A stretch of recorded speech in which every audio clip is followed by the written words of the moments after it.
Good morning. Well, this is the 23rd of September 2020. Welcome to the FSA Business Committee meeting.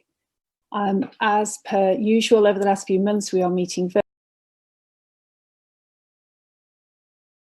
Cambridge, which is where I happen to be located. Could committee members let me know if they have any conflicts of interest to declare, please? And no one has raised any other business that they wish to have considered, so I will assume that there is none, unless I see a waving hand right now. Excellent. We have the minutes of our meeting on the 17th of June. These were circulated and draft members of the committee. Are we happy now that they're an accurate record of our meeting?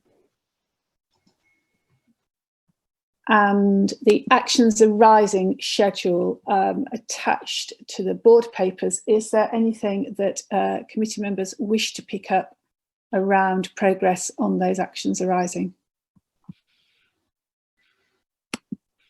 No. In which case, I shall hand over to the Chief Executive for her report to the Business Committee. Emily. Thank you, Heather. Morning, everyone. There's a reasonably short report from me on your agendas, updating on a number of matters. There's nothing particularly to add other than on the points about working from home. So I just wanted to update board members to say that yesterday the Prime Minister asked for people in England to work from home where they could. Actually, the Wales and Northern Ireland government's advice hasn't changed on working from home. So we have scaled back our plans to initiate a gradual reoccupancy of our offices in England, which are in London and York and Birmingham. So we anticipate only a small number of staff using our offices, and this will be based on need, so business or personal need, which relates to welfare issues or wellbeing issues. And that actually is not a major change from where we've been for the last 6 months. We had only been expecting more people to come into the office over the next few weeks. And of course, that would inevitably have required people to be comfortable using public transport and so on. Just to reiterate, every office has got very careful hygiene control measures in place. And we ask everyone who's going into the office to notify our corporate support unit so that we can operate, track and trace if needed, and make sure that priority people are getting access. I also just want to put on record a big thank you to everyone who's worked on this over the summer. There's been assiduous care taken and a huge amount of work with the unions and with our landlords. So thanks to everyone there. But that's all I wanted to say on my report. Thank you, Emily. Looking to board members for any questions. Colm. Chair, thank you very much. And Emily, thank you for the report. Brevity is always good on these occasions. Can I just ask one? I note the recruitment, the senior level recruitment underway, and good to see that. But can I just ask, I suppose, two questions? What were the drivers behind this? Have people moved on from the organisation, or is there a reorganisation of the broader leadership team? What's the market like for recruiting at this level at the present time? Thank you. I need to remind myself the exact posts, but so they vary in reason. The Achieving Business Compliance post is a new post we've created because we felt that there wasn't sufficient senior capacity in the organisation dedicated to this very important reform programme. So that's a new post. We managed to reorganise the budget a little bit in March. It's taken us till now because of COVID-19 to get the scope of the role clear and the case out there. And I think we had about 90 applications for that. Paul will correct me if I got it wrong. I've got the number 50 and the number 90 in my head. Yes, close to 50. 50, thank you. So you know, a good set and quite a wide range of applications from what Paul said. So he's the recruiting manager. So internal to government, external, and so on. As I recall, the other ones are related to just posts that needed filling. Yeah, so Chief Information Officer, we currently have someone on temporary promotion into that post.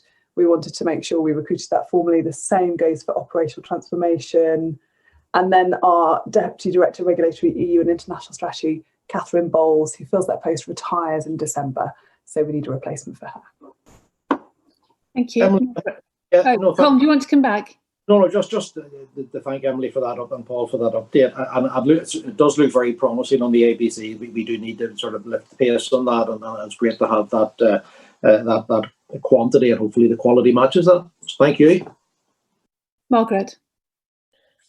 Emily, on litigation and prosecutions, are there any particular risks due to the COVID delays, in particular, any particular risks to consumers? I'll ask Colin to pick that one up. Actually, I'm assuming, Margaret, your question is related to whether we've taken our foot off the pedal with abattoirs because we're not doing as much litigation. Is that what's behind it? Yeah, it's a bit that, but it's also whether by having delays we've got places operating that could be risky in any way. So, Colin, perhaps you could pick that one up. Yes, in terms of actions resulting from enforcement linked to abattoirs, we have continued that throughout the COVID period. And for example, as I'll highlight later, on the animal welfare front, there haven't been any significant increases. The enforcement activity hasn't needed to increase because we haven't found any greater breaches of animal welfare. In terms of litigation more generally, we have obviously suspended the veterinary audits during the period of COVID, but our official veterinarians in the plants continue to do their work and continue to highlight any breaches that occur in plant on the line. Is that all right, Margaret? Nothing else for the CEO on her report. Not surprising, since we've been in regular reporting mode for the last 2 or 3 weeks. So we should be on top of everything here. Excellent. In which case, we'll move on to the quarterly performance and resources report. And Chris. Chair. Good morning, everybody. So this is a follow-on from the discussion that the Business Committee had on the 17th of June about reprioritisation in light of COVID, where it was agreed that COVID became the FSA's #1 priority, closely followed by EU exit and all the other priorities that we wanted to progress as far as was possible. The report therefore reflects a very different performance report to what the Business Committee usually see, as we aim to capture the great impact that COVID has had on the FSA over that period, including on the resources. You'll note that some of the slides are probably more detailed than you're used to seeing, such as slide 16 on staff absences, and that is more for assurance and context than anything else. I don't think anyone will be surprised to hear me invite Colin, who is our incident director, to say a little bit more about this quite unique performance report. Yes, thanks, Chris. So it is absolutely unique in that it has been a very significant response, not least in the first month and 6 weeks of the financial year, when really everything was given over to responding to the pandemic. We tried to capture the flavour of the response in the performance report. The numbers in the report highlight the scale of the response, and it's just for the first quarter, obviously, until the end of June, and we are still tackling it, obviously. In terms of the agency's enhanced and revised approach to governance of this incident, we created an immediate response group which dealt with the day-to-day issues, and a more reflective strategic response group. That appears to have worked well throughout the quarter, and indeed throughout the pandemic. Our aim has been to ensure food safety, preserving a high level of consumer protection whilst supporting industry to maintain national food supply. We've sought to be flexible, and of course a high priority has been protecting our key workers. But I don't want to go into any more detail. Obviously we'll take questions, but just by finishing the introduction to say my thanks to all involved, but we clearly face more challenges going forward. Chris, Colin, I think so that we don't all say it as we all open it with our questions, the whole board is immensely appreciative of the efforts that everybody has made, people who are the obvious on the front line people, but also lots of people behind the scenes who've adjusted and changed their role and their scale of contribution and developed new skills and capacities that perhaps they didn't know they had in being able to play the full role that we want to play in this crisis. And the other thing I would say is this pack is so informative and so well presented. It takes a lot of effort to share information in such an accessible way. So thank you for the effort that the team have made, Chris, for getting the material into such an accessible shape. It's really appreciated. Dave. Thank you, Heather. Yeah, I mean, it's a great performance and it's a great report. So hopefully it's not unique because it was incredibly clear and very easy for all of us, I'm sure, to understand the information it was trying to convey. Two questions coming out of the information. The first one on page 15 of the pack around the Public Health England Campylobacter information. I mean, obviously very encouraging to see such a strong reduction in those cases. Two questions really. Well, sorry, three questions. One, has this been mirrored across other foodborne illnesses? Two, is this an indication that out-of-home consumption drives Campylobacter poisoning in previous periods?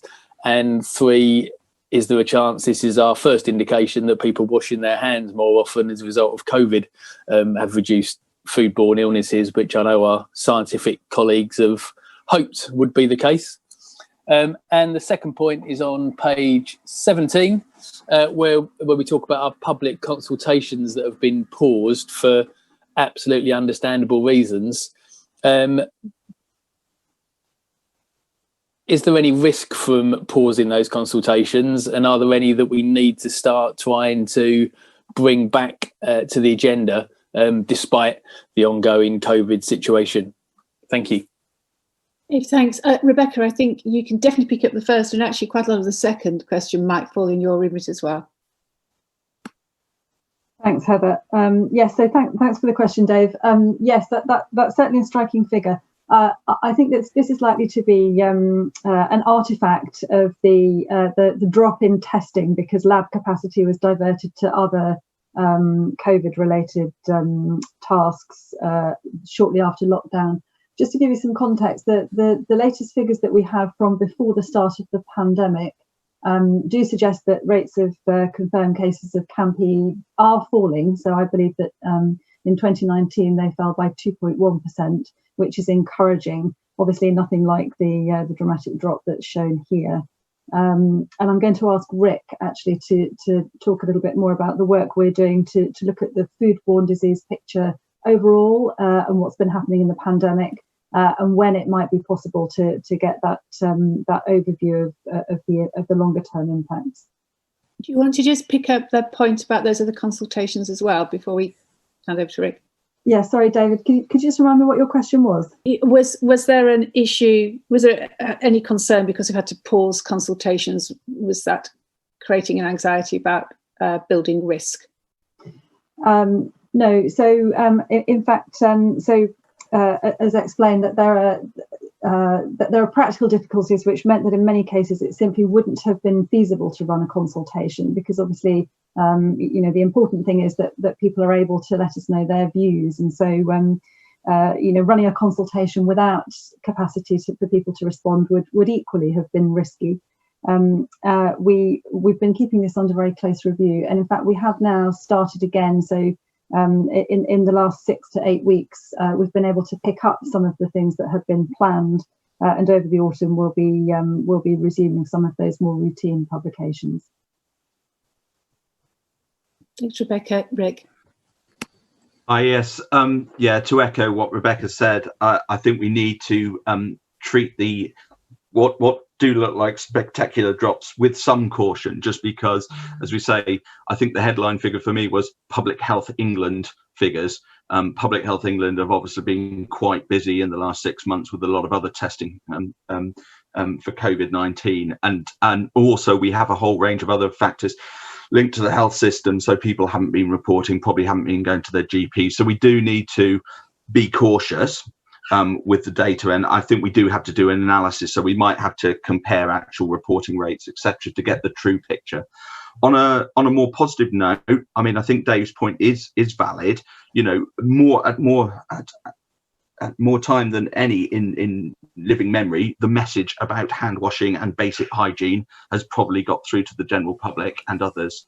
And we would hope to see the benefit from that. And we are conducting a number of studies at the moment to understand social science about consumers and how they're looking at hand washing and if their behaviours have changed, but also repeating a piece of work that we did under the NOVAS study, the Norovirus Attribution Project, where we went to food businesses and did swabs to look at hygiene. And we want to repeat that work to see if there has been a positive impact from COVID, if you like, a silver lining in the hygiene message. So yeah, there is some ongoing follow-up work, and we're taking this unique opportunity in history to try and understand a bit more. So yeah. Thank you. Dave, you happy with that? Yeah, Ruth. Thank you. I wanted to ask about Campylobacter as well. And from what I'm hearing, the level of testing fell away. I assume then that the fact we're picking up a higher level is there's more testing, but I don't know. So I guess the question for me is, given that this situation is going to be with us for quite a long time, are we confident we've got sufficient testing and sufficient clarity with the public about accessing advice with GI illnesses to see us through the next 6 to 12 months? I'm going to take Margaret as well, and then we'll come back on those. Pages 18 and also 26. 44 issues of significant concern. Are there any surprises in there that we haven't already heard about in the last few weeks? Anything that we need to just be aware of? And then secondly, do we need to be concerned about the 25% download rate for businesses reopening? Are we happy that businesses are up to scratch when they are reopening and they're doing it safely? Okay, who would like, Rick, Julie, would you like to pick up the point about capacity and sampling more generally? I'm looking at one of you. Rick's come off mute. It's him. Yeah, no, I can take that. I mean, I think the thing is that we have been having an ongoing discussion with not only PHE, PHW and others in the national network about capacity, and there has been assurance that the Food and Environment laboratories that handle food-borne testing have had capacity to deal with things. I think part of the challenges as well, I think we need to be clear about. It's not just simply a case of not doing the testing. I think a lot of this is about people not going to their GPs and not reporting. So, I mean, we've seen this, and we've all known the knock-on impact in terms of other healthcare, right the way through from, you know, things like cancer diagnosis and stuff. But this stuff has been parked because people have been encouraged not to go to GPs and hospitals, but also people have been reluctant to go because of the risk of COVID. So I think we could just be seeing actually this is rather than not tests not being conducted, it's people not going to their GP to have that test conducted. But we need to I don't have the details, the fine details of that at my fingertips, but we will look at it. There is also some data that suggests that you know, similar things been seen in Scotland as well from FSS, and also that actually there might be a bounce back. But we can provide a more fuller report on that. I think would be the sensible thing to say once we've analysed the data. Okay, so we'll pick that up. Colin, do you want to come back on Margaret's point about the downloads by business, and also is there anything in here that should cause us anxiety? Yes, well, clearly the information that we provided was really well received by business, and the number of hits on pages, really impressive numbers, which was really helpful. And certainly the feedback we've got from the various fora that we're involved in has attested to that. You mentioned a particular number of 44. I was trying to find that in the report. If you could just highlight again to me, please. It was on page 18, 44 issues of significant concern. I would have to find it myself as well. but that's what I've got written down. So it'll be in a graph. And I thought the graphs were very good, by the way, and as Dave said, very clear. 1918. Oh, it's the situation reports. So yeah, the situation reports are the reports that we feed into the incident response group. Yes. So they're just an indication of the length of the incident. You wouldn't normally have anything like that number. So perhaps the important thing is they're being fed in and they're being addressed. So they're part of the escalation process where needed. Would that be a fair thing to say, Colin? Yeah, underneath the situation reports, you have a whole series of issues that are raised by the bird table, then come to the incident response group, which is the day-to-day management of the incident. And then if they are more senior or more strategic, they come to the strategic response group. So the 44 was simply to give an indication of the number of times that the fora met. But within that, there's a plethora of issues, some serious, some fairly low level. And in most incidents, getting to 20 situation reports is quite significant. To get to 44, and we're way past that because this is just the first quarter. Okay. It just gives an indication of the length of the incident. Thank you for my sorry for my ignorance on that, but thank you. We're not meant to be experts in incident management around this table. The team are the experts, so that's not a problem at all. Colin, you had your hand up. Do you still want to say something? Yes, just a quick question, Chair, for Chris on the numbers. I see we have underspent by a little bit this year. We're forecasting an underspend in the full year 4%, but quite a big underspend in Northern Ireland. So I just curious, 19% underspend in Northern Ireland. Just to understand why that's the case. Chris, Maria, which of you would like to pick that up? Maria. I'm happy to jump in, if that's okay. Heather, I'm sure the board's aware that we bid for extra resources for local authorities in the run-up to at the end of the transition period, and local authorities we've been working with them to release that money on a case-by-case basis so that they bid to us for the resources that they need. So the expectation is that underspend would reduce before the end of the year. Thank you. Tim. Thanks very much. Actually, my question has just been anticipated by columns, so I'll lower my hand. Thanks.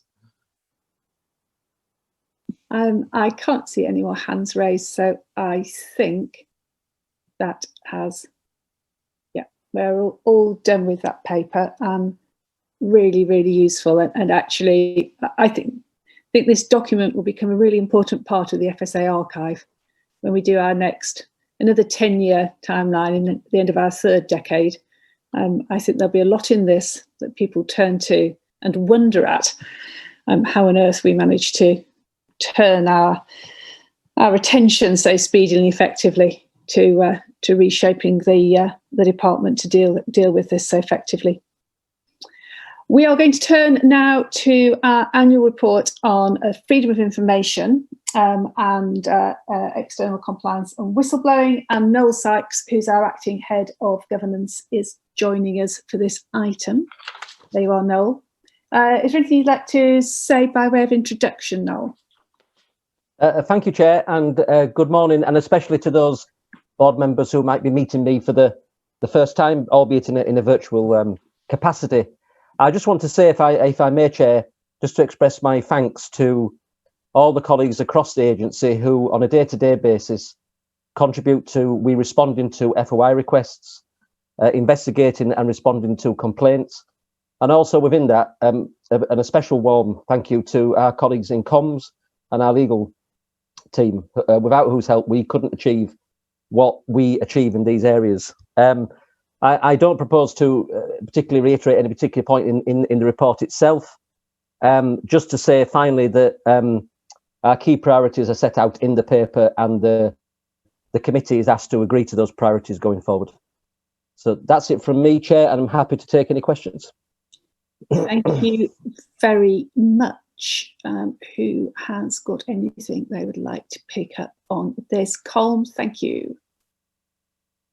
Chair, thank you very much. And Noel, good to see you. I mean, people like me do get to see you a little bit more regularly at IRAC, but thank you very much for a very clear and comprehensive report. Can I just maybe ask one question and around, I suppose, benchmarking? I mean, how do we compare with other government departments around FOIs, both in terms of release in full and withhold in full? Are we in a good place there, or have we more to do? Oh, okay, thank you. Oh, sorry, Chair. No, go on. Oh, thank you, Colin, for that question. Well, direct comparisons are not easily made, of course, because each public authority is a duty holder under the Act, will have their own influences and considerations to make when considering what they should release or what they can or cannot release. But generally, in 2019, across those public bodies which the Cabinet Office monitored, there was just under 49,500 FOI requests, and within that 43% were responded to in full, which is exactly the percentage that the FSA returned. But looking at those percentages that were withheld in full, 39% were withheld in full across the piece.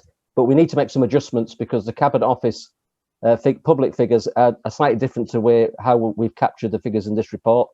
But when you make those adjustments, I would say the FSA stacks up pretty well in terms of the number of cases where it withholds the information completely in full, yes. But I would caution against direct comparisons for the reasons I've outlined. Yeah, and we set a different bar anyway in terms of, I can recall at previous meetings of this committee, we've looked at some of the material that's been the subject of some of the FOI and actually determined that our openness policy, we can adjust it and make that very easily available so that we head off some of those requests. And that's obviously another element that quite a lot of government departments aren't in a position or aren't doing. Dave? Yeah. Yes, Chair, that's perfectly correct. Just by way of illustration, because of FOI requests, we continue to review the data that we release, for example, in relation to animal welfare breaches and also results of FSA audits. So we now routinely publish data sets in those areas. And as a consequence of that, we've seen a marked decrease in the number of FOI requests that come in those areas. Thank you. It always makes me smile when I see reported in the paper that someone's obtained FSA information when we know that we publish it. It's very easily available. You just go on our website and it's there. Dave. Thank you, and well done to Noel, who's just reenacted a 2 on his sketch by answering the question that's just about to be asked. In that case, about how we vary our data that we publish. So thank you for that. However, I do have a second question. On the table on page 38-39 that kind of gives us the detail on the areas which we are queried on.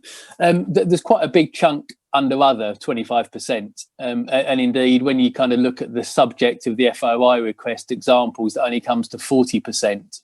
So I just wondered if we could potentially reconsider how we share this information so that we get a bit better clarity over the subject matter which we are being challenged upon, because there's probably quite a bit that's tucked away under other or miscellaneous at this point in time. Yeah, no, do you want to explain a little bit of some of the wide variety of, including round robin things that arrive at our door? Yeah, I mean, hope the stats show that we do get a very broad spectrum of requests, and the report means to present to the committee a summary insight into those areas where you might see repeat requests. So you get lots of areas where you might have singular requests in any one year. And you are right, Heather, we do get a number of what we call round robins, that is the term used within government, where a request would be registered with a number of government departments at the same time. And the Cabinet Office may choose to have apply some scrutiny to those responses as well. That can be the case. But generally, David, I take your point. I think we could revisit the stats for the next time and provide a more detailed breakdown, particularly in topic areas, especially since the landscape has moved. And you'll see, for example, in horse meat, it's the obvious one. We just don't get requests in around horse meat these days. So that is something, yes, we can certainly consider doing. Okay, well, we're asked here for the committee to confirm the priorities in this area for the future, and really it's I think what we're saying is we're making good progress and continue on this direction. So yes, of course we want that high level of performance in our responses on FOI requests, including the point that we've just been talking about in terms of the routine publishing of open data, and going to looking at Dave's analysis point as well in future. Of course, we want to be sure that we're learning from complaints and that we're tracking what results from a complaint and agreed change. And we've talked repeatedly around this table, and I know it's front of mind for Emily and the executive, is to be sure that all our staff are confident that they can raise a concern or a complaint and they will be supported properly and dealt with properly. And the commitment of board members is to ensure that we have as successful, open and accessible and trustworthy whistleblowing process as we possibly can. But we would encourage anybody with an anxiety to feel confident that they and their issue will be fairly and properly and supportively addressed. Thank you very much, Noel. Very nice to see you here. Thank you, Chair. Our next item is the Incidents and Resilience Annual Report from Colin and from Philip Randalls. We have spent a lot of time already talking about our COVID-19 response, so it is perhaps an opportunity, whilst that is a big component of our incidents and resilience activity in the course of the year, it's a chance perhaps for us to look beyond that as well. Colin, I'll hand over to you. Yes, thank you very much, Heather. And as you've said, this is wider than just the COVID response. This is the annual report to the board in terms of the activity.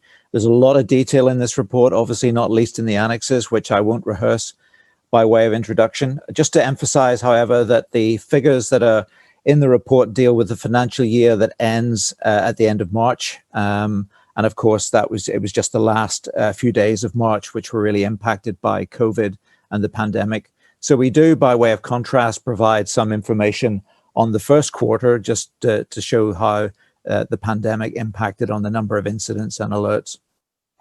But of course, the day job of the Incidents and Resilience Unit is managing incidents, whether that be small and routine, of which there are many, or fortunately, less frequently, major and non-routine.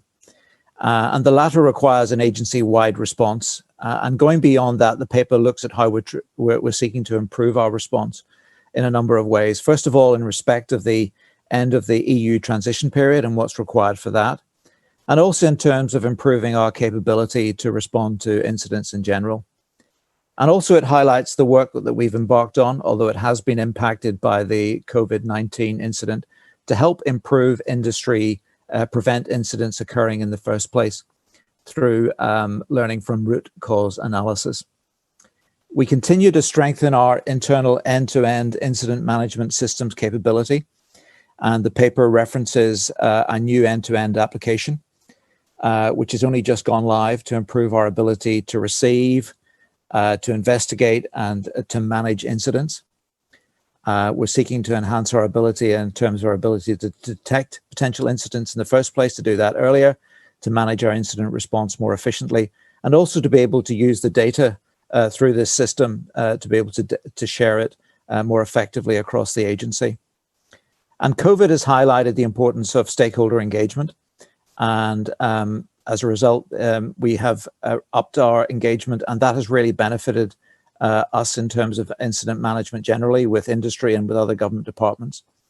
But just in summary, we're asking the Business Committee to note the work of the Incident Resilience Unit in the last year, and we're seeking endorsement for the continued development of our capability. Thank you very much. Board members. Questions, observations. I'm very conscious, Mark, that because you've got a screen problem at the moment, I won't be able to see if you're frantically waving at me. So do yell if you need to. I've got Margaret and then Ruth and then Tim.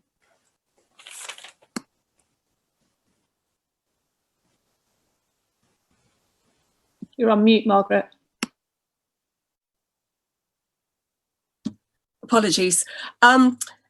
You mentioned the end of the transition period, and obviously there remain concerns over ensuring we still have the adequate intelligence sharing with the EU. Are you happy with where we're at with that? It's something we have discussed before as a board.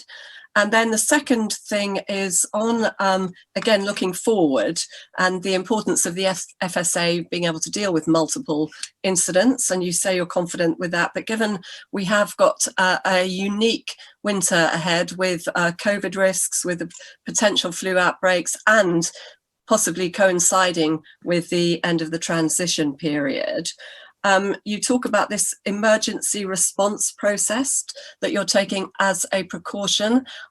Are you able to tell me a little bit more about that and what it involves and how useful it might be? Oh, and also with that, any resource implications, both staff and financial? I think we might gather up a few, if that's all right, Colin, Philip, Ruth, and then Tim. Oh, thank you. I thought the approach on root cause analysis is really encouraging, the whole preventative approach, learning from incidents. And the examples you give are really good and illustrate the benefit of being able to follow up. I just wondered now how complete the process is. Are all incidents now getting a root cause analysis submitted? And has COVID impacted on the sector's ability to be able to do that? Thank you. Thank you, Tim, Dave, and then back to Colin. Thanks. Yeah.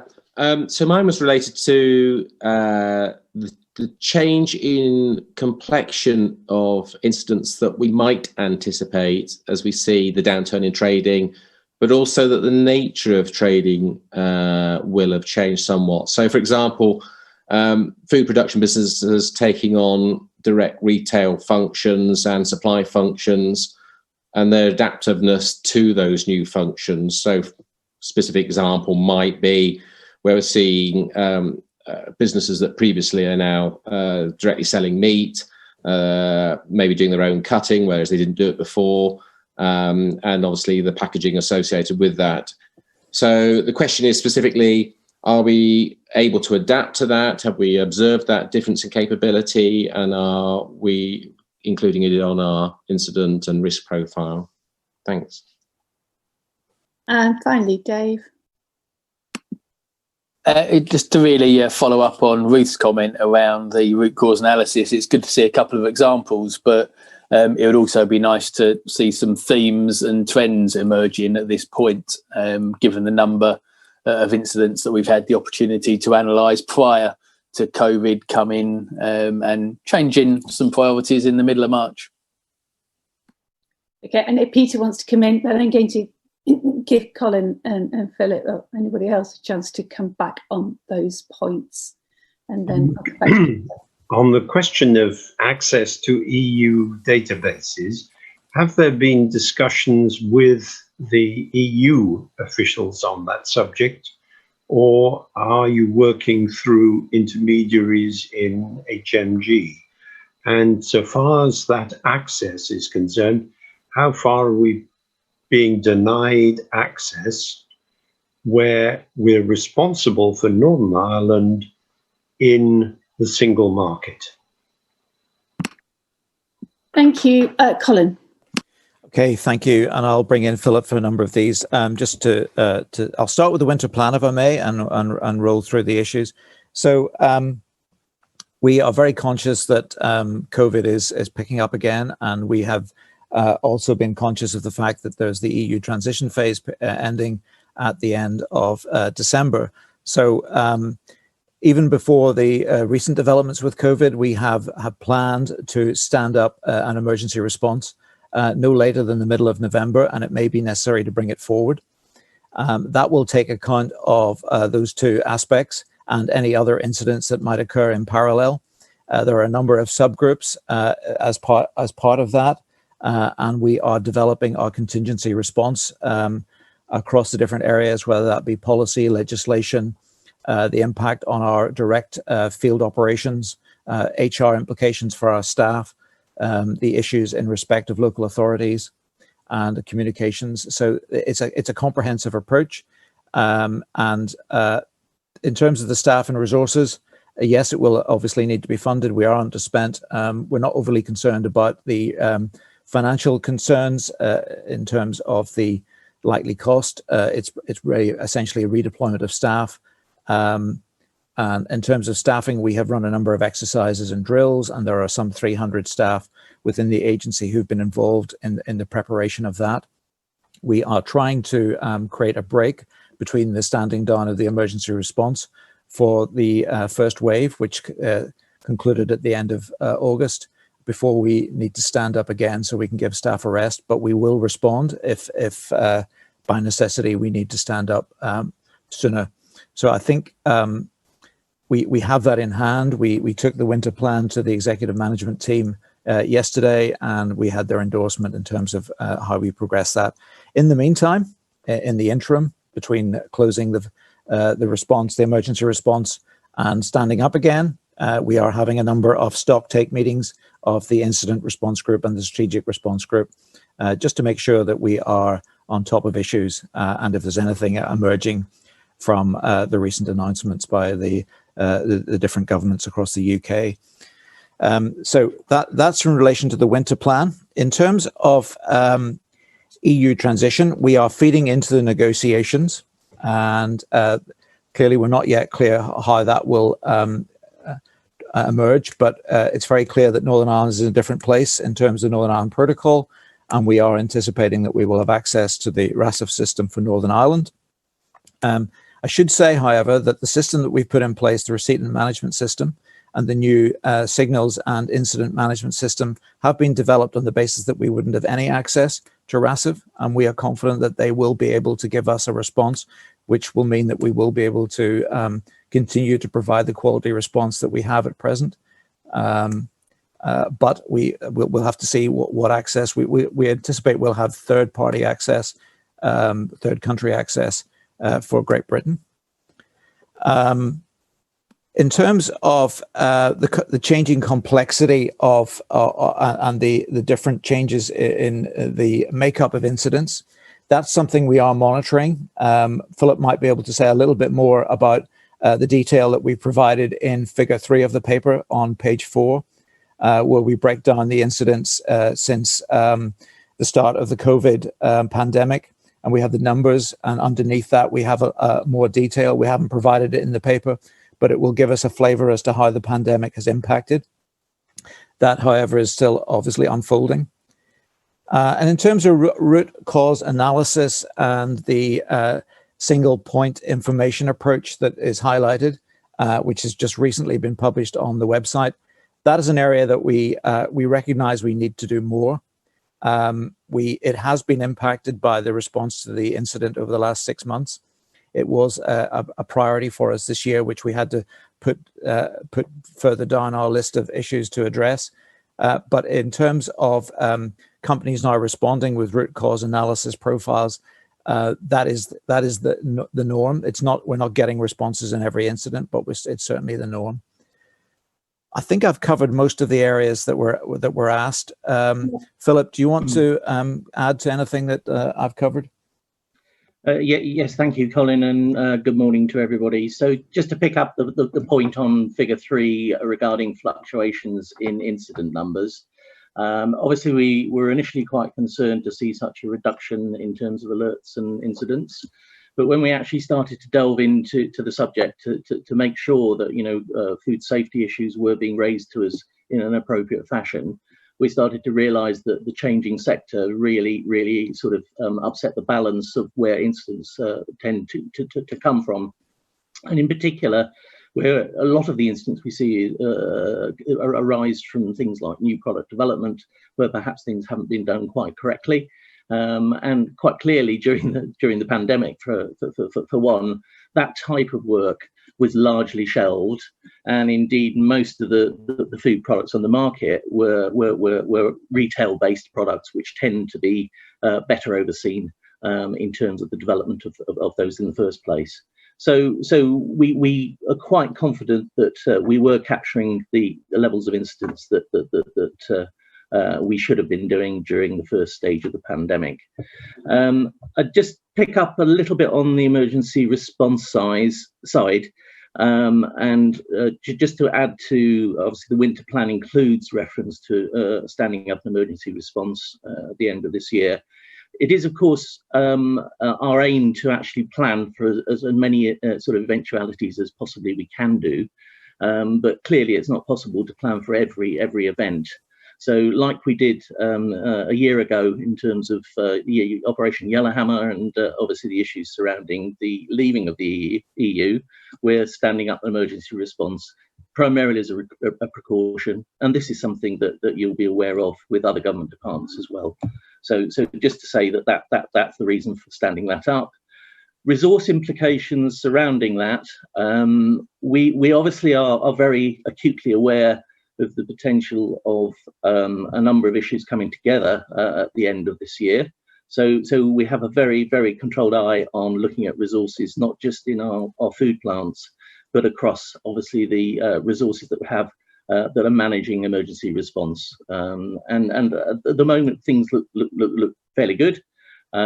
We obviously will continue to monitor that, and we've got contingencies in place should we need to actually implement any further resourcing in any particular area. So I thought I'd just pick up on those two areas. That's really useful, Philip. And I mean, I always ask you every year in this meeting whether you're confident that you've got access to the capacity and the capabilities you need to fulfil this critical function for the FSA. And I think what we've seen over the last 6 to 12 months has been the ability of the department to flex, to back up that resource requirement when needed. So we have at least now tested it. But you always know that there's a route to raise a flag if there's a problem in that area. Julie, you wanted to come in, but before you do, I was just going to reassure Peter that when the board started planning for EU exit, we planned on the basis that we would have no access to RASF, that being the worst scenario that we could have in that area, which is why we have the level of confidence we have about the other processes and surveillance and triage and intelligence gathering activities that Colin referenced. Julie.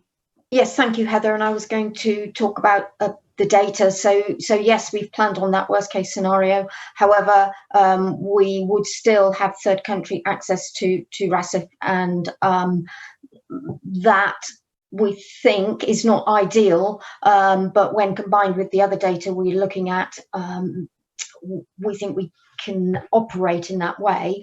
What I was also going to say, though, was the new IT system that Colin mentioned gives us better quality, more structured data that helps both the incident process itself, but also makes it easier to link to those other data sets. So then, therefore, able to link the incident data with that risk prediction data. So that should allow us to have that more forward-looking approach to incidents and that feedback loop to better understand what might be driving a set of incidents in something much closer to real time. So I think that's a great opportunity for us to get a better understanding of what is going on in slightly nearer real time. Thank you. That's really useful. Thank you. So I think in terms of summing up this discussion, what we can say is the committee is both satisfied and very grateful for the emergency response, both to the coronavirus pandemic, but also in our regular business as usual run of incidents throughout the year since our last report. And we very much endorse the way that the IRU continues to develop and the preparations that are being made ahead of EU exit transition period. And we do not underestimate the challenges. I think we're confident that there are enough touch points for the board between now and the end of the year for us to be kept abreast of that. And if there were any particular issues that were causing an acute anxiety, then we can easily convene around those if we need to. Thank you ever so much, Philip. Thanks, Colin. Thank you, Chair. Moving on, annual science report from Rick. Thanks, Heather. Obviously the paper's there. I think it's fairly self-explanatory, so I'm not going to do a very long introduction, just to highlight the ongoing effort and investment that we're making in building our science capability and capacity, and highlight just a few things. So obviously the ongoing work we're doing in the area of risk assessment and how that feeds into our work on EU transition, the ongoing development of our research and evidence programs, the publication of the areas of research interest, again, important support for things like our food hypersensitivity program as it's developing. And finally, the other bit was to say that in this area, the strategic research work we're doing and the fact that we're continuing to build good partnerships externally to feed into wider government initiatives. Actually, my final point was just one around, obviously, in this very special year, the role that science has played in COVID-19 and the active engagement there. And I'll leave it there and happy to take questions. Thank you. And conscious again for new board members, we separately, in the half-year point between reports from Rick, we do have a report from our Chief Scientific Advisor, which gives him the opportunity to have a more independent assurance role to the board in terms of the direction, quality and delivery of science across the FSA. But that is not to say that Robin is not allowed to say anything at this point. Colm has got his hand up first. Chair, thank you, and Rick, thank you very much for the report. It shows we're in a very good place, as you've already said, and continuing to make improvements. Can I just touch a little bit, and we talked a bit as a board last week around the hypersensitivity and partnering with others in terms to maximise the science, as we were doing very well. Do you want to talk a little bit more about what else we're going to do or able to do in that space to ensure that everybody has some skin in the game as we move forward into increasing the level of science available to us? Rick, do you want to pick that up now?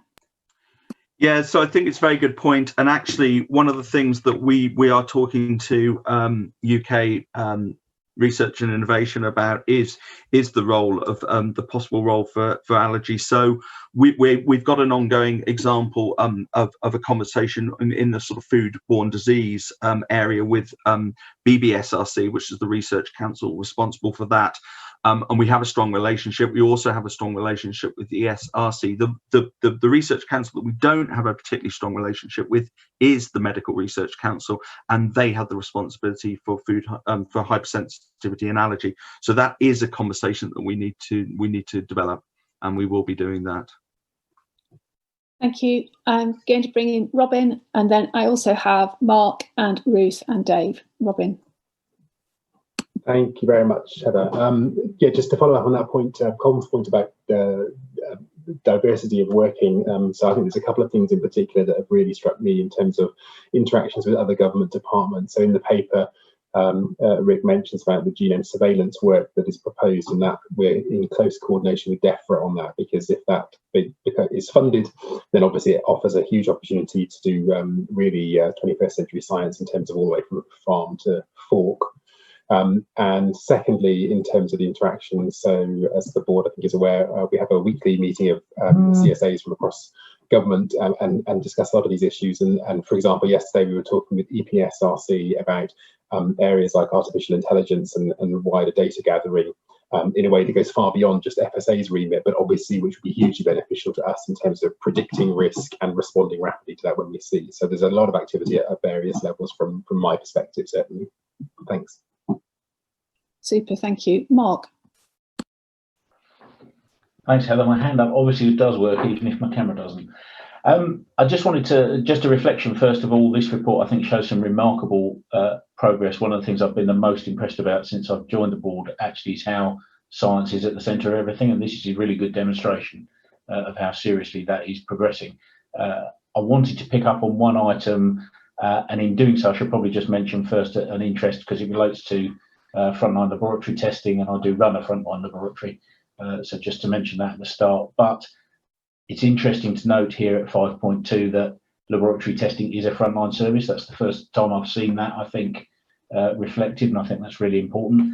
But I am quite concerned. We heard mention earlier this morning about laboratory testing being effectively diverted from food-related matters to COVID testing, and I really understand the reason for that. But I'm concerned that that kind of laboratory testing, which is so crucial to our frontline service delivery and that of our partners, just I'm concerned about its resilience going forwards.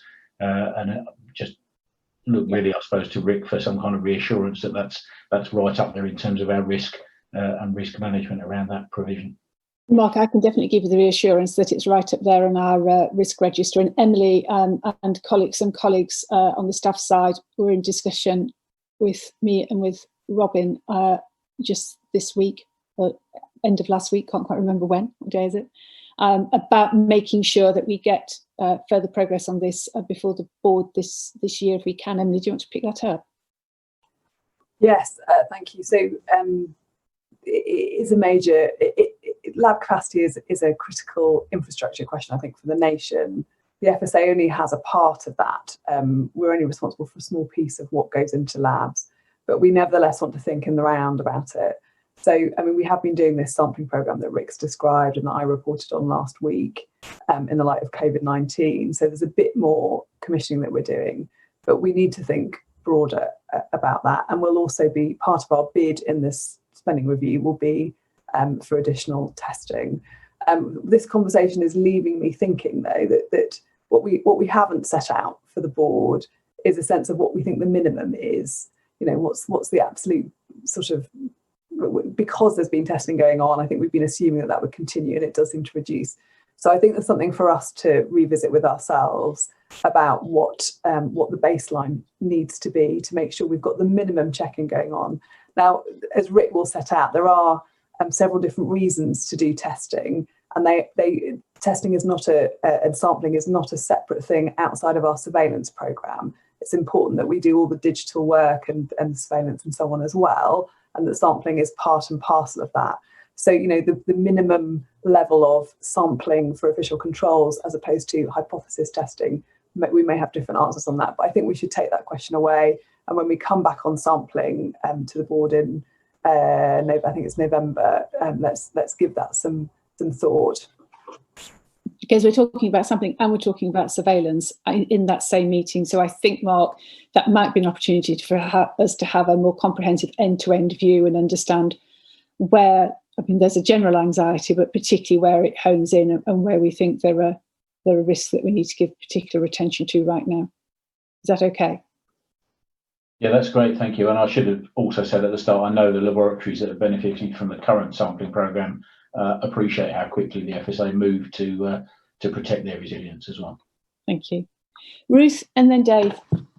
Thank you. It was on the same subject around the laboratories. When we looked at the issue, I think it was about a year ago, that we recognised we needed to agree a sort of working model and that several agencies had an interest in this, and we weren't necessarily the lead agency. I just wondered, in light of the changes around Public Health England, whether or not we've been engaged with them with the review process, because decisions, I understand, will be made about the new agency over the next few weeks and months. So, and how that was impacting on the work. Thank you. And Dave, and then we'll come back on both of those. My query was in relation to the Food Surveillance and National Capability Fund noted in 418 and 419. I was just trying to clarify whether what approval was currently being sought, not from this committee or the board, I appreciate others will be giving that, but is that only going to happen if we get the funding through the comprehensive spending review, or is that 9 million being funded from our current budgets? And given we are a science and evidence-led organisation, would it be possible to just share for information purposes the detail behind that plan with board members? I think on all of that, I'm going to come first to Rick, but I think both Julie and Emily may wish to come in on some elements of it, but Rick. Yeah, so to answer Ruth's question, if I'm honest, I don't think we have particularly been consulted around the PHE situation and the restructuring of PHE. There are some assumptions that obviously those core functions will carry on. I can't see that there's going to be any desire to stop some of those core functions around the food and environment labs, etc. But we do need to look at that situation and what the implications might be. To then go to Dave's question about the surveillance and national capability bid. Yes, it is quite an ambitious bid. It's in excess of 9 million in total. It does look to address a lot of the things around national capability. So it does cover labs, investment in new technologies, new approaches. It does provide have a provision for sampling, including as well as food safety, also food standards. It's also an opportunity to engage across government. So we are actively talking to UKRI about things like strategic priority funds in the area of food safety to build the national capability and research capacity. And again, that would be something we would co-invest. To answer the question, obviously we are putting it a bid, and a lot of the ambition relies on what outcome we get from the CSR round. But some of the ideas are scalable, and we would hope that we would be able to pick up certainly some of them. Maybe they might take place over a longer time scale. Maybe they might have to be scaled back slightly, but we would like to carry on the key themes that sit in there: labs, methods, sampling, engagement with research capability, and those would be things that we would look to carry on, if you like, with Plan B beyond the CSR if that bid was unsuccessful. Robin wants to come in, and Julie, and I'm not entirely sure we've answered Ruth's question about where do we get to in the last 12 months with the model. Julie. Sorry, I was going to actually answer the PHE question, if I may. So yes, Maria and I have talked to PHE and talked to the team who are leading on the design of its sort of future creation of organisation and transition. So yes, we are connected in there. We are a stakeholder from their point of view, and also we've been given that at least initial assurance that the contracts, the relationships that we have in the provision of services, whichever way they may be, they will continue for now. So we're engaged in the conversation, but we haven't got anything firm to evaluate at the moment. Okay, Robin, and then I think what we are getting into here is actually is really useful input to make sure that the papers for November focus where the board wants them to focus, but we probably need to hold some of this around the sort of the sampling element until we get to November. Robin. Yeah, just quickly to follow up on the point that Ruth mentioned, and also actually the earlier point of Emily's in regard to the bid to the spending review. We make clear in that bid that there are some elements which are about ongoing safety and monitoring, and that will happen as part of the core business. A lot of what the new funding is requested to do is around areas such as technology development and building large strain databases to improve and really accelerate that surveillance capacity in the future. So there's two elements. There's the kind of business as usual part, and then there's the really pushing this forwards in terms of the science and technology, which I think could be quite revolutionary. So just to reassure the board that the business as usual is still in there too.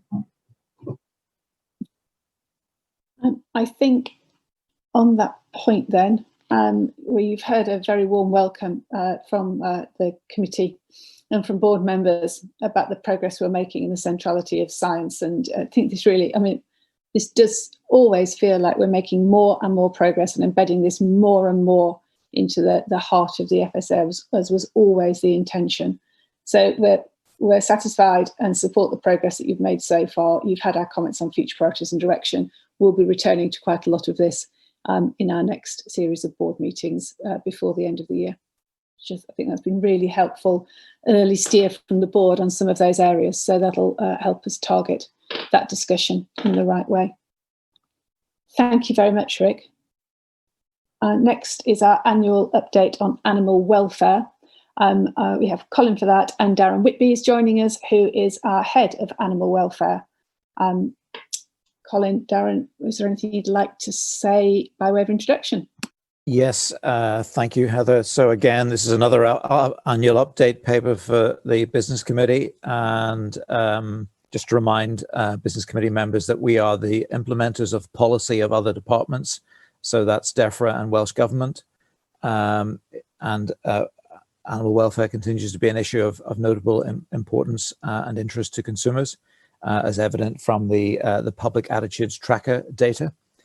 And indeed, our oversight of animal welfare issues continues on day to day, and to ensure that we have the highest standards of animal welfare in UK abattoirs. And it's largely unnoticed until there's a high-profile incident.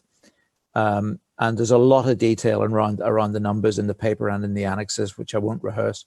But just to draw out a number of features.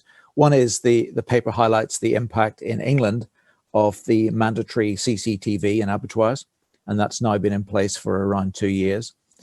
And building on last year, it's very clear that that is helping with welfare non-compliances and for assessing the performance of those in abattoirs with certificates of compliance. And also then we highlight the new regulations, Annex 2 regulations for animal welfare issues relating to restraining equipment, ventilation equipment, and stunning equipment. And we have been going through a process of assuring compliance, and all but 2 of the slaughterhouses in England and Wales are now compliant. The others are due to be compliant by the middle of October. And finally, just to highlight that from our stats, it's our view that animal welfare has not been impacted significantly by the pandemic. There have been a number of issues that have arisen when COVID has broken out in slaughterhouses, issues around changing production demand, working patterns, social distancing issues. But working in partnership with APHA and industry, we don't think it's had a significant impact. That's all I wanted to say by way of introduction, Heather. Colin, thank you. Comments and observations from committee members. Mark.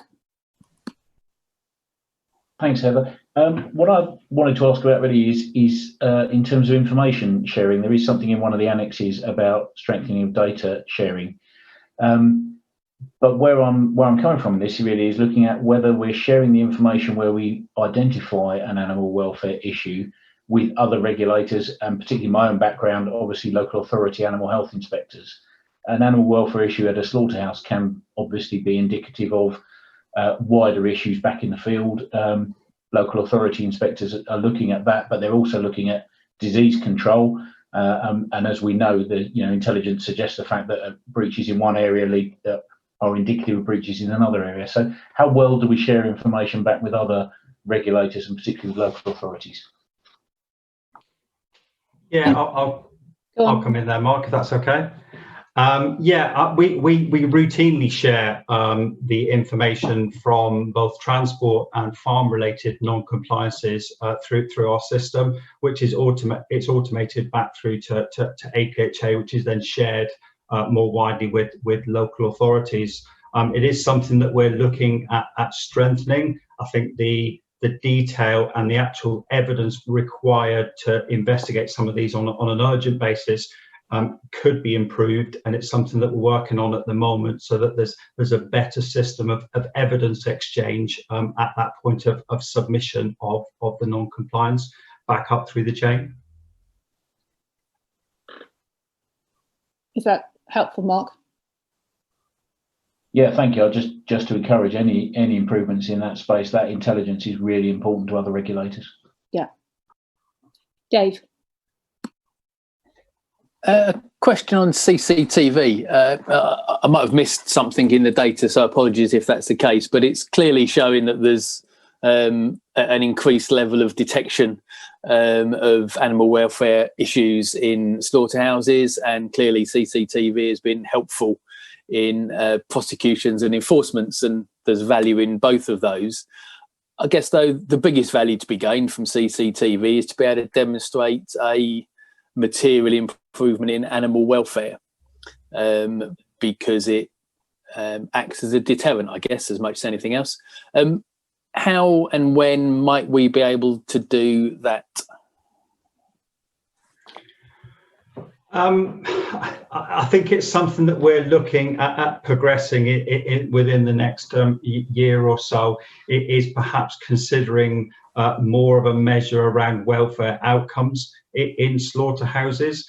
I think it's certainly a difficult area, I think, to sort of find the data to support improved outcomes and improvements materially in animal welfare.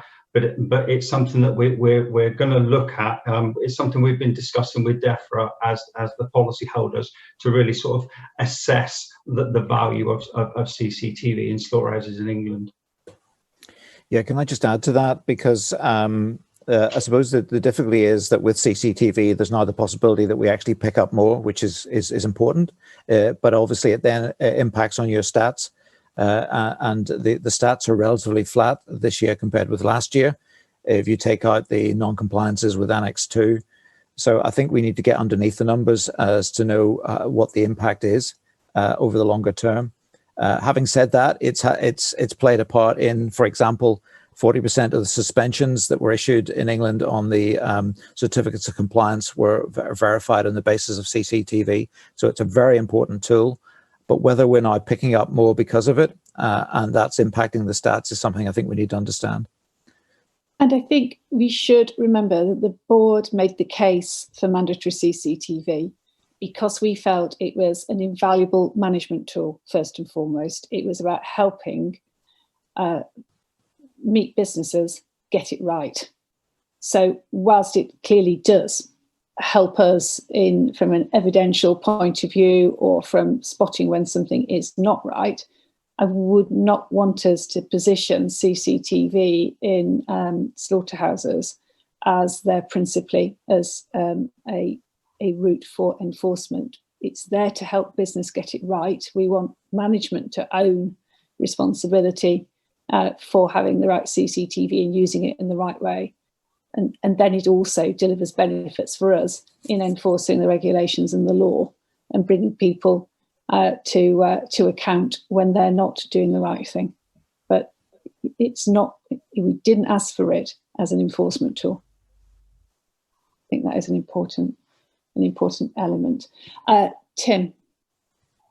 Thank you very much. Yeah, I think my question's in very much the same spirit as the statement you just made, Heather, which is, I was interested in two things. The first was, if you like, the uptake around the improving education instruction and what correlation there might be with where we see, say, foci of incidence reporting. And the other question is perhaps slightly tangential in the sense that, and maybe a lack of understanding on my part, but who owns the images from the CCTV, and is there any management around risk of their misuse? Thank you. Darren, Colin, which of you want to pick that up? Darren, I think you were going to jump in. Yeah, sorry. In relation to I'm sorry, I misunderstood. Could you repeat the first question, please, Tim? Yes, sorry, I wasn't probably very clear then, was I? It was more about whether there was, what's the uptake on the education instruction side of what we describe. So that's looking at understanding about the verification protocols, that's looking at the SOPs and our understanding the compliance and uptake of any training associated with that. You know, the uptake on the guidance or audit against the restraint of cattle for slaughter, for example. So, you know, who's accessing the training, what's the uptake, and where we see failures of uptake, question is there a hypothesis around whether that correlates with incidences happening? Is that clear? Yeah, I mean, what we're working on at the moment with our welfare assurance team is really around gathering data in a more quantitative measure. So that's going to help us to understand these areas of improvement and where we're recognising trends, where we're recognising issues. That will help us, I think, to really sort of focus on where the improvements can be made within the industry. And that's working alongside industry at the moment. We're trying to sort of improve that collaborative approach with the wider industry and the farming industry, the likes of NFU, to sort of pick up where we can build on this sort of collaborative approach to say, these are the areas that we're spotting, you know, what's the underlying issues, what's the underlying areas of particular welfare non-compliances, to really sort of begin that process of driving those down through improved sharing of data, through improved education and training. Does that answer your question? Sorry, I was struggling with the mute button. In part it does. I guess, not to take too much time up now, it might be helpful just understanding if the figures correlate between the uptake of the training and where we see the incidences happening.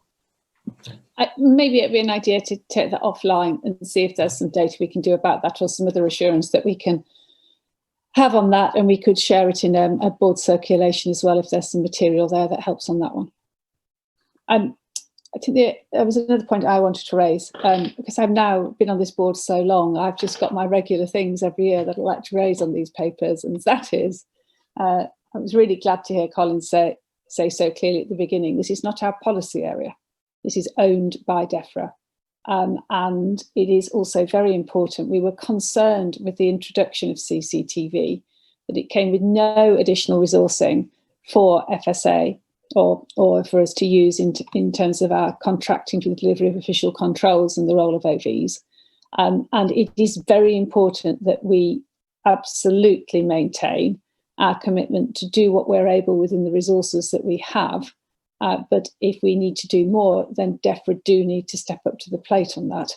And I know there was concern amongst OVs that this would be an additional demand on them. It's an additional expectation. It sounds from the paper like actually there's some really good working practices being developed, and it's being used in a way that is very enabling of OVs feeling confident about doing their job better and delivering the assurance better and the essential protection for animals better. But we should never forget, it's not our responsibility and for the policy, and the resourcing therefore should come from the department that is asking us to undertake the policy assurance and implementation for them.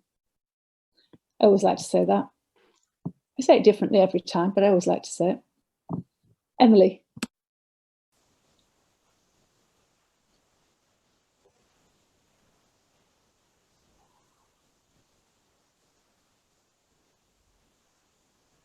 You're still on mute.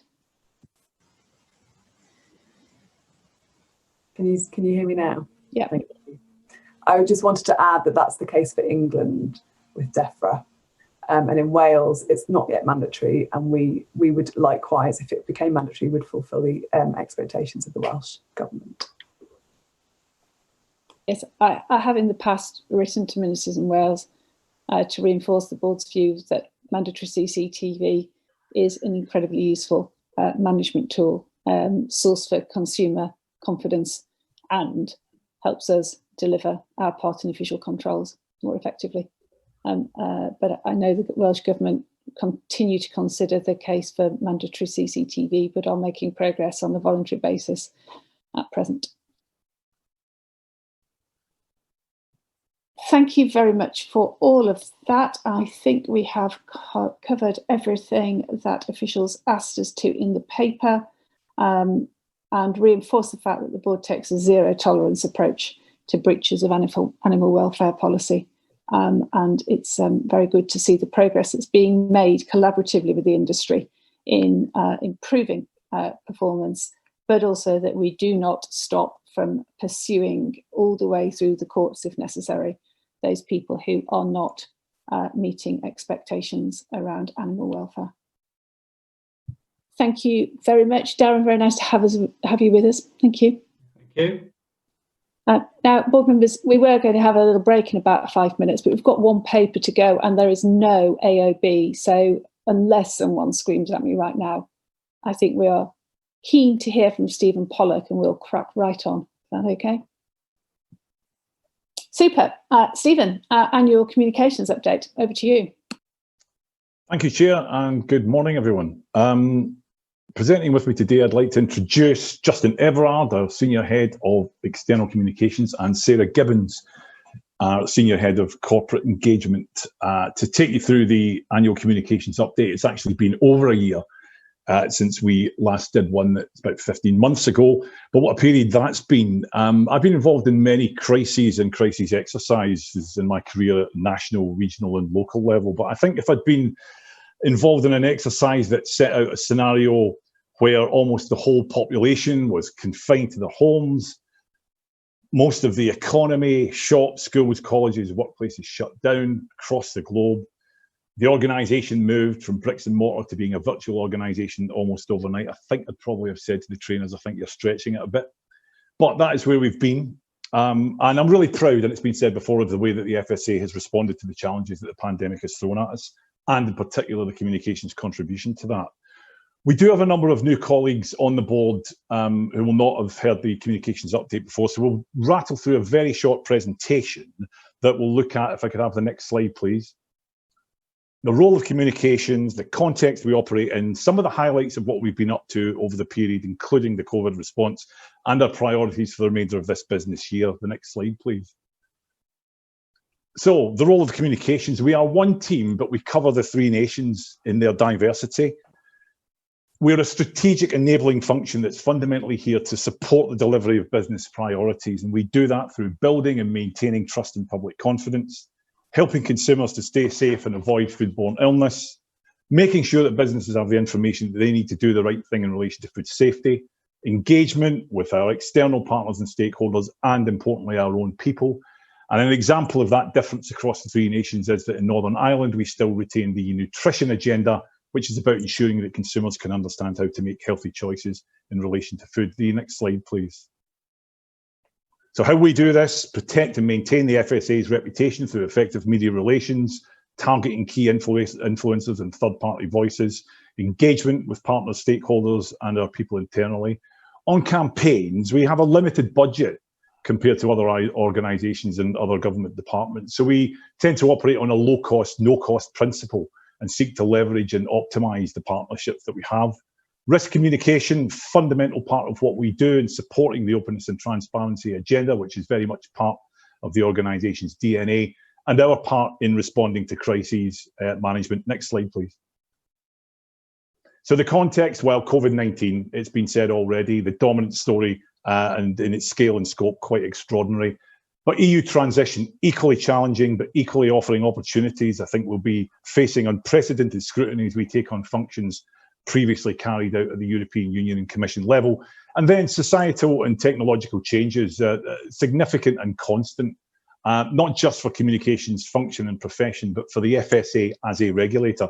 I'll hand over to Sarah to take you through the next few slides. Thank you very much. If I could have the next slide, please. Okay, so I'm going to give you an overview of our achievements of the last year. And if we could go to the next slide.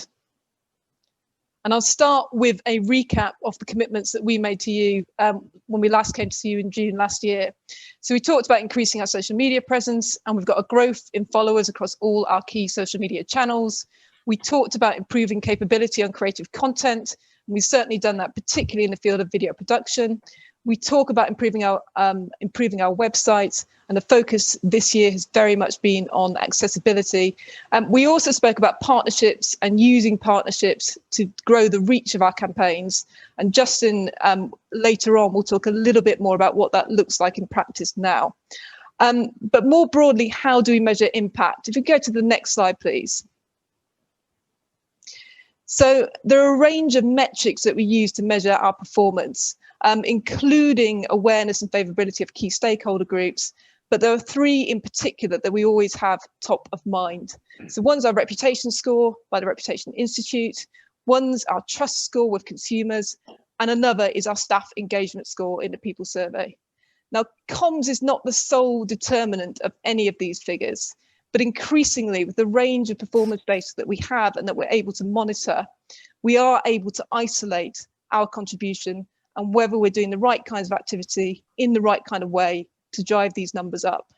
So if I take trust, for example, so we know from the work of the Reputation Institute that the more people know about us, the more they trust us. So we can look at the impacts of our media activity and we can look at reach, so the proportion of the UK population we're reaching. We can look at the proportion of that media coverage that's carrying our key messages. And we know that if those numbers are going in the right direction, we're making a good contribution to that wider figure on trust. And similarly, we can do the same with our social media content and our online content as well. So again, we can look at growth in terms of number of followers, and in our online content, we can look at traffic figures as well. Are we increasing the traffic that's coming to our website? And over the last year, we've seen a growth in all those figures, and those are things that we continue to monitor quarterly. I'll hand over to Justin now. He's going to talk a little bit more about our response in relation to COVID-19. Yes, thank you very much, Sarah, and hello everyone. If we could have the next slide, please. Over the next 3 slides, I'll briefly touch on our aims, what we've done so far during the pandemic, and the impact we have made. For consumers, we need to make it absolutely clear that it's highly unlikely you can get COVID from food. We base this on the risk assessment that we published right at the beginning of the pandemic.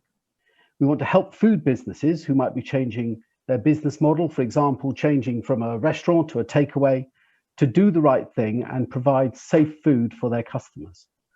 We want our staff to know what we're saying, to offer support and to celebrate their work as food heroes.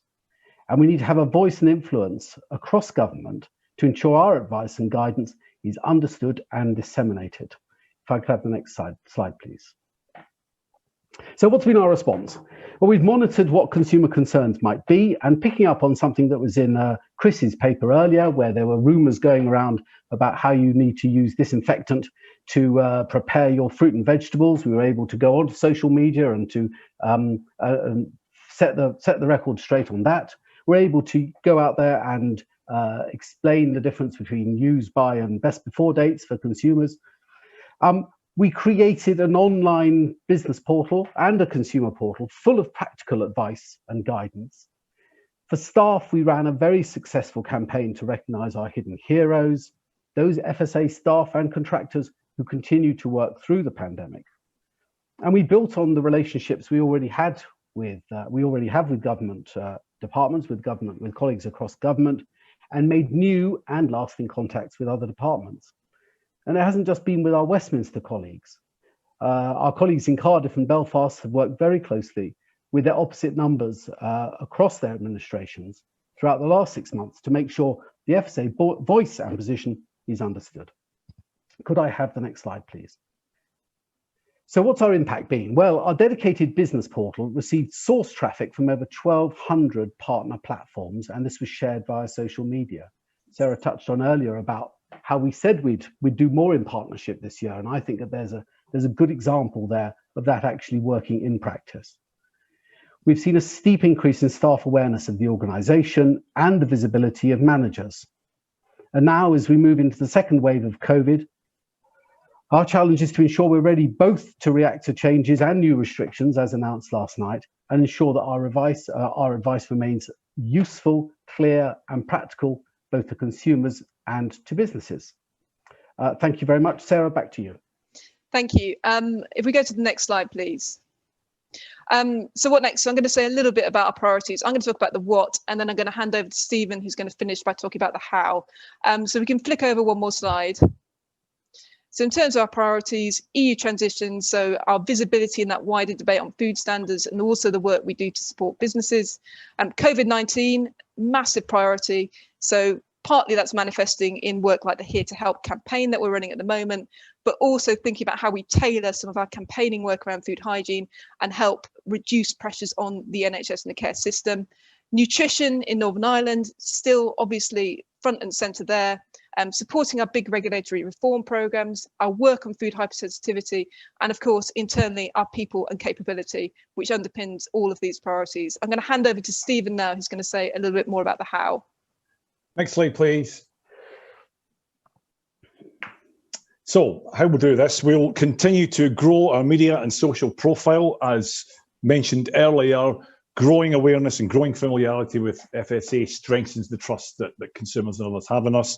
We'll continue to build the important partnerships that will enable us to get the maximum output in terms of our campaigns through partnerships. Seek to grow the influence across government and in the media and social media, particularly on food safety in relation to the trade debate. Supporting the risk analysis process, a really fundamental part of which is risk communication, and that importance of communicating honest uncertainty as we do that. Finally, and at the end of the paper, you will have seen that in context of wider civil service reform, there is a programme of reform for the Government Communications Service, of which we are part. That's called the Reshaping GCS programme.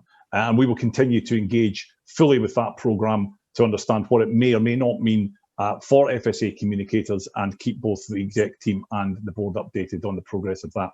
Thank you. That's it from us.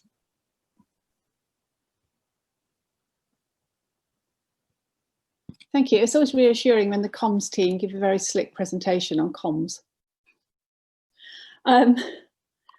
I'll take questions and input from across the committee in a moment, but I just wanted to say we know that we're heading into some difficult territory. However, we've just been in some difficult territory. So if we ever wanted a test case of our ability to cope on the comms side, well, I think we've had it and we've seen it.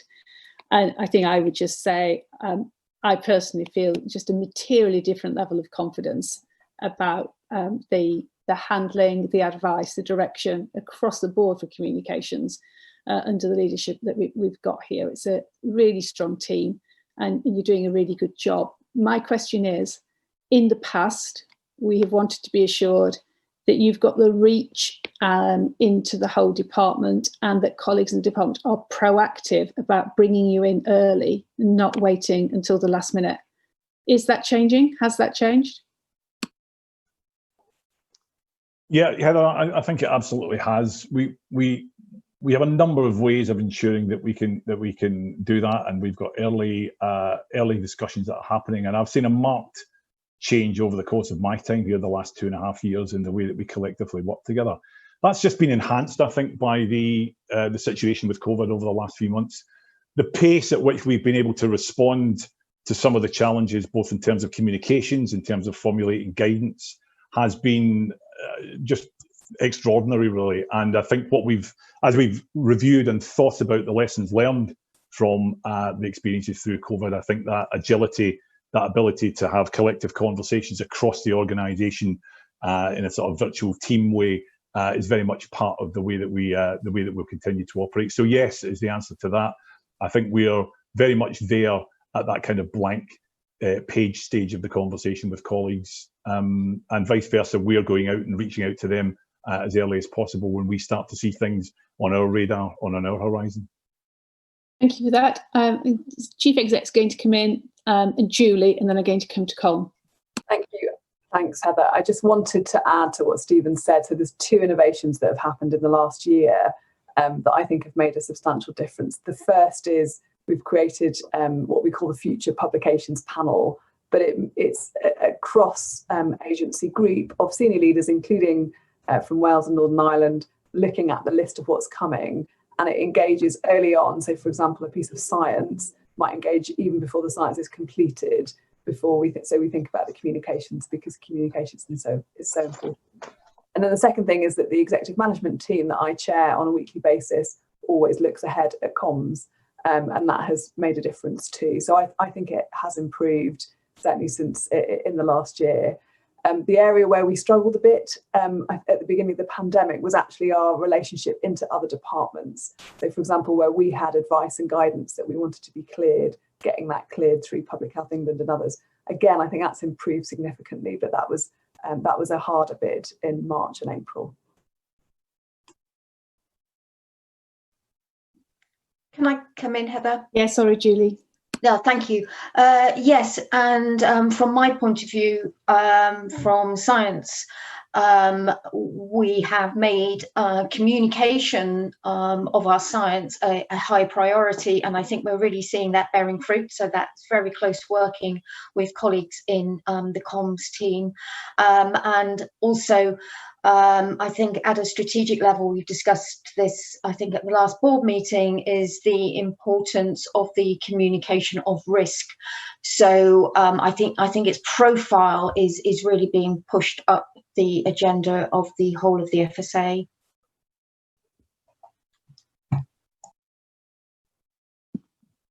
Colin. Chair, thank you, and Stephen and team, thank you. I thought it was a really good report. Well, I thought it was a really good report until I saw the presentation, and the presentation was absolutely fantastic. But I think, obviously we're in a very strong place, and congratulations on all that's been done, not just by the comms team, but right across the senior team as well in making that happen. I'm particularly struck by the internal comms, which has been really important over this vital period, and the successes there. My only question really is around, I suppose, is how do we keep that going, and how do we just not stop and become a little bit complacent? And is there any risk around the reshaping of the GSC programme? So I am slightly nervous about things getting terribly central. When you've got a really, really good team, is there any risk to the communication success we've had over the last 12 or 18 months as a result of that GSC, and how do we guard against that?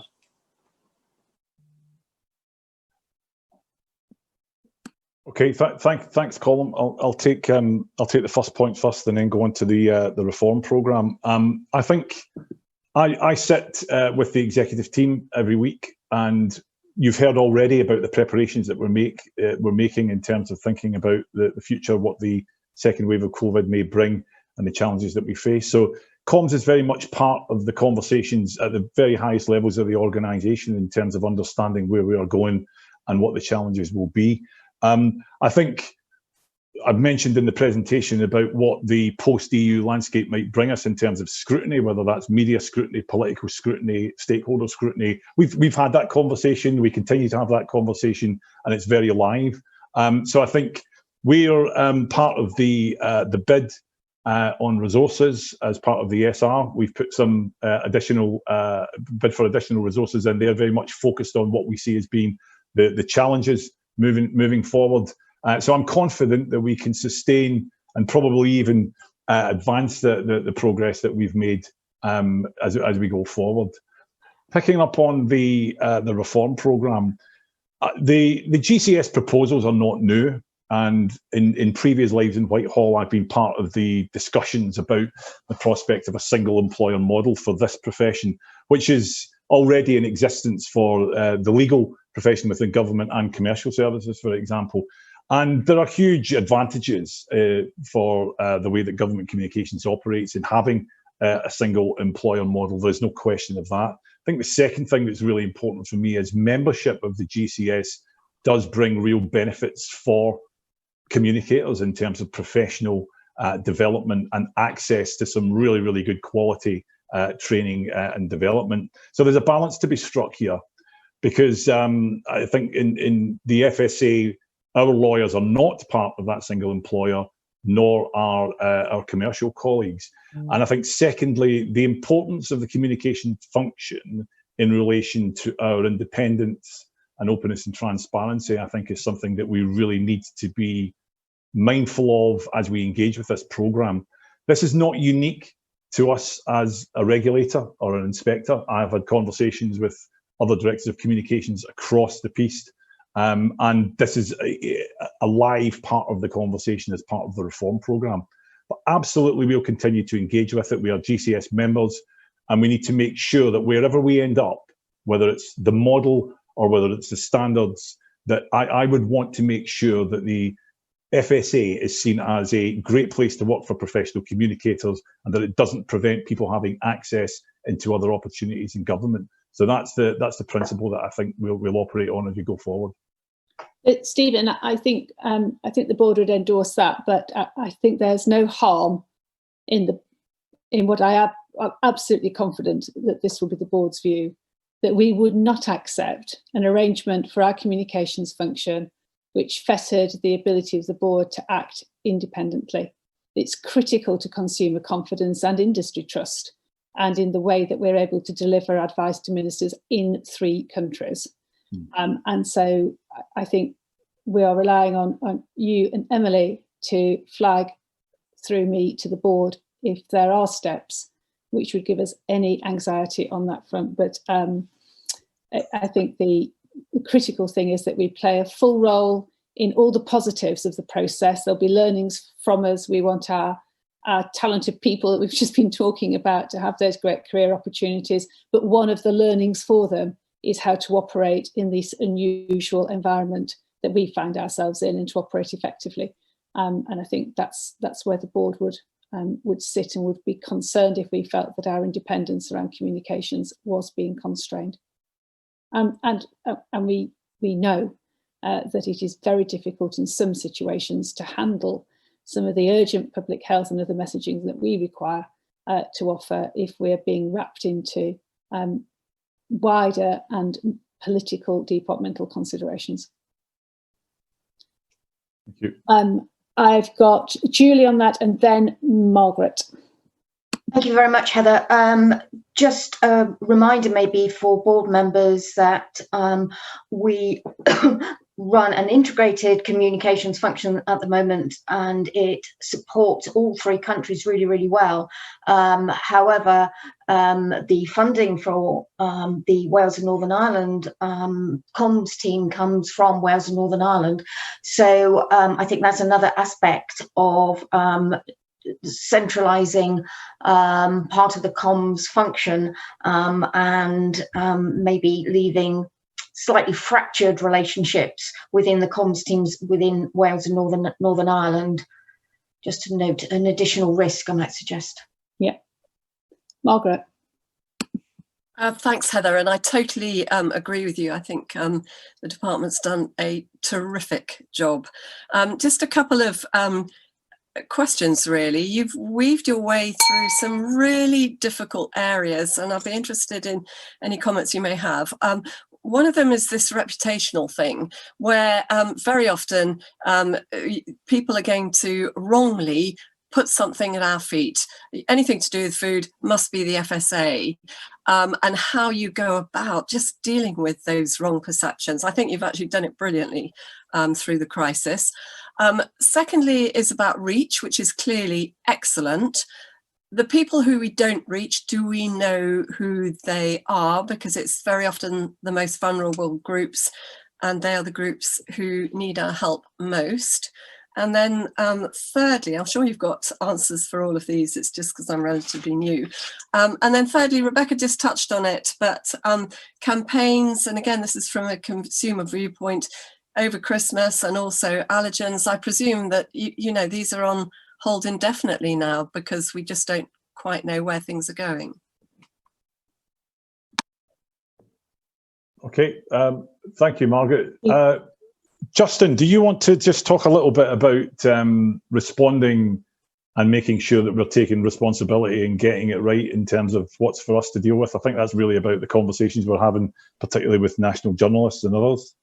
Yeah, absolutely. Yeah, thank you. Very good question.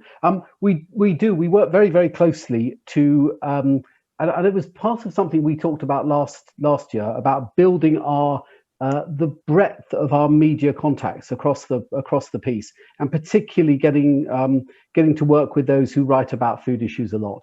And I think that we've made big strides in making those journalists who are really influential in this field, from the trades, the grocer and food manufacturer, up to BBC and Sky and ITV and so on, to understand exactly what our role is and what our role isn't. And I think another thing that has really helped us in this is the relationships we've built with other government departments, so that now we can have a discussion with our opposite numbers at PHE, our opposite numbers at DHSC or DEFRA, and be able to decide exactly what lies within our remit and what lies actually more properly within their remit. And then we will all, when we're dealing with something which may have attributes for all four departments, we can then work together on statements, on lines, on putting up spokespeople, which are the most appropriate for the particular questions that the journalist is asking. So I think that it's a matter of continuing to build those relationships both across the media and also across government. And I think we've been successful. But like with all these things, there's always more to do. Sarah, do you want to touch on the question Margaret had about reach, and then I'll pick up the campaigns point? Yeah, sure. I'll answer that in two parts, if that's okay, Margaret. So I think firstly on our campaigns, there we do know very, very clearly who we're trying to reach, because what we do with those, I mean, they tend to be highly targeted. They're low cost, no cost. So there's very little wastage, and we'll have a very particular objective in mind for a particular audience. So for example, the work on allergens last year focused particularly on young people because they are less likely to ask or alert a takeaway or a restaurant that they have a food allergy that needs to be considered.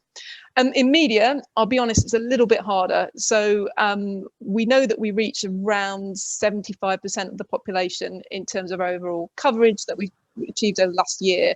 In terms of how that breaks down by demographic, I suspect that skews to a slightly higher demographic, but sort of higher socioeconomic demographic.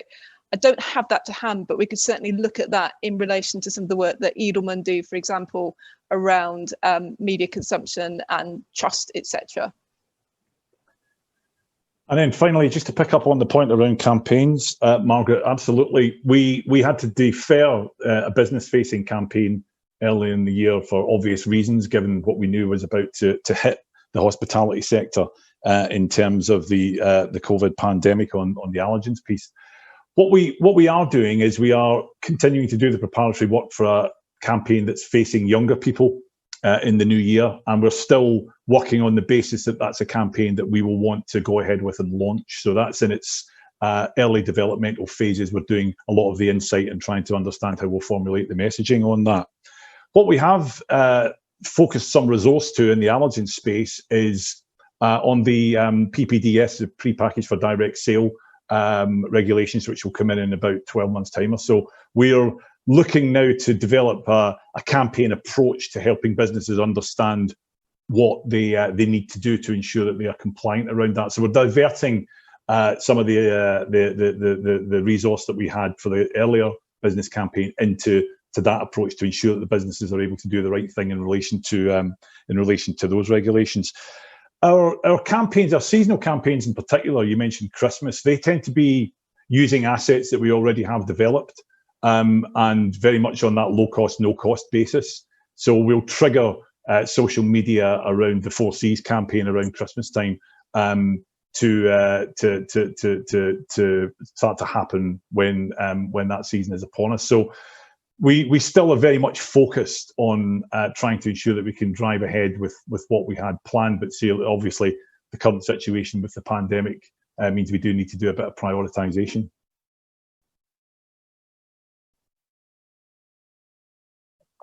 Thank you for that. Rebecca had her hand up. Was it on the same point, Rebecca? Because you're going to wrap us up if it was.